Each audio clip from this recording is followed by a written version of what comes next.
வணக்கம் ஃப்ரெண்ட்ஸ். இன்னைக்கு நம்ம பிரசன்ன ஜோதிடம் அப்படிங்கிற வகுப்புக்குள்ள போவோம். போன மேம் மேம் வாரமே மேம் ஒரே நிமிஷம். எஸ். இன்னைக்கு எனக்கு ஒரு சின்ன ஹெல்ப் தேவை. சொல்லுங்க. என் ஃப்ரெண்டுக்கு பொண்ணு பார்க்குறாங்க. ஓகே, நல்ல விஷயம் தானே. ஆனால் அவன் ஒரு சின்ன சிக்கலில் மாட்டிட்டு இருக்கான். என்னது? 5 வருஷமா ஒரு பொண்ணை லவ் பண்ணிட்டு இருக்கான். ஓகே. ஆனால் அவள் வேற ஜாதி பொண்ணு. வீட்டில் தெரிஞ்சால் சாவடிச்சிருவாங்க. ஓகே. ஸோ எனக்கு பர்சனலாக அவன் லைஃப் நல்லா இருக்கணும்னு ஆசை. ஓகே. ஸோ இன்னைக்கு கோச்சாரம் வச்சு பிரசன்ன ஜோதிட முறை வச்சு ஓகே. அவனுக்கு அவனோட லவ் சக்ஸஸ் ஆகுமா இல்லை அரேஞ்ச் மேரேஜ் தான் நடக்குமான்னு கொஞ்சம் பார்த்து சொல்கிறீங்களா?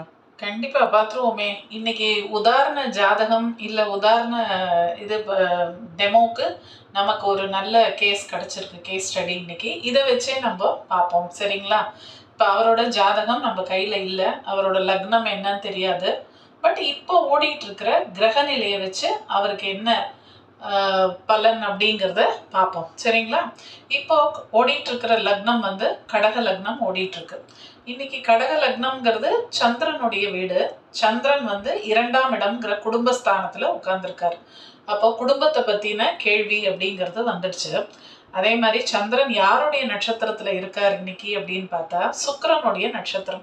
ஸோ காதல் அப்படின்னாலே சுக்கிரன்கிற கிரகம் ரொம்ப மேட்ச் ஆவார் அந்த சப்ஜெக்டுக்கு. அவர் ரொம்ப ஆப்டா ஃபிட் ஆறாரு.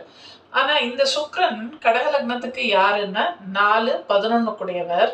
அவர் போய் இன்னைக்கு எங்க உட்கார்ந்துருக்காருன்னா 7ஆம் பாவத்துல உட்கார்ந்துருக்காரு. ஸோ 7ங்கிறது திருமணத்தை பற்றிய கேள்வி அப்படிங்கிறது நமக்கு நல்லாவே தெரியுது. அதாவது மகரத்துல சுக்கிரன் இருக்கார். அப்போ அந்த சுக்கிரன் அகைன் யாரோட நட்சத்திரத்துல இருக்கார் அப்படின்னா இந்த கடக லக்னத்துக்கு 5-10 கூடிய யோகாதிபதி அப்படின்னு சொல்லக்கூடிய செவ்வாயுடைய அவிட்ட நட்சத்திரத்துல இருக்கார். அந்த செவ்வாயும் 5 குடையவராகி 7ல தான் உட்கார்ந்துருக்கார். இந்த சிச்சுவேஷன் எவ்வளோ அழகா இந்த கிரகங்கள் நமக்கு ஒரு செய்தியை சொல்லுது பாத்தீங்களா? அற்புதமான டெக்னிக் இந்த பிரசன்ன ஜோதிடம்ங்கிறது. அப்ப இதனுடைய ரிசல்ட் என்ன மேடம்? நீங்க சொல்லிட்டீங்க, கிரக நிலையே சொல்லிட்டீங்க, ரிசல்ட் என்னன்னு கேட்பீங்க. இது ஒரு பாசிட்டிவான ரிசல்ட். ஏன் அப்படி சொல்றேன் அப்படின்னா 7ஆம் இடத்துல சுக்கிரன் உட்கார்ந்துருக்காரு. அவர் 4-11 கூடிய சுகஸ்தானாதிபதி, லாபாதிபதி. ஸோ 11 இண்டிகேட் பண்றாரு.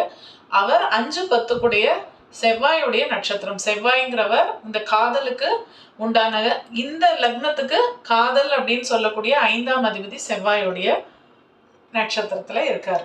ஸோ இது ஒரு பாசிட்டிவான விஷயம். இது சக்சஸ், அவருடைய காதல் திருமணம் நடக்கும் அப்படின்னு இந்த இடத்துல நம்ம தைரியமா சொல்லலாம். இதுதான் பிரசன்ன ஜோதிடத்துடைய மகிமை.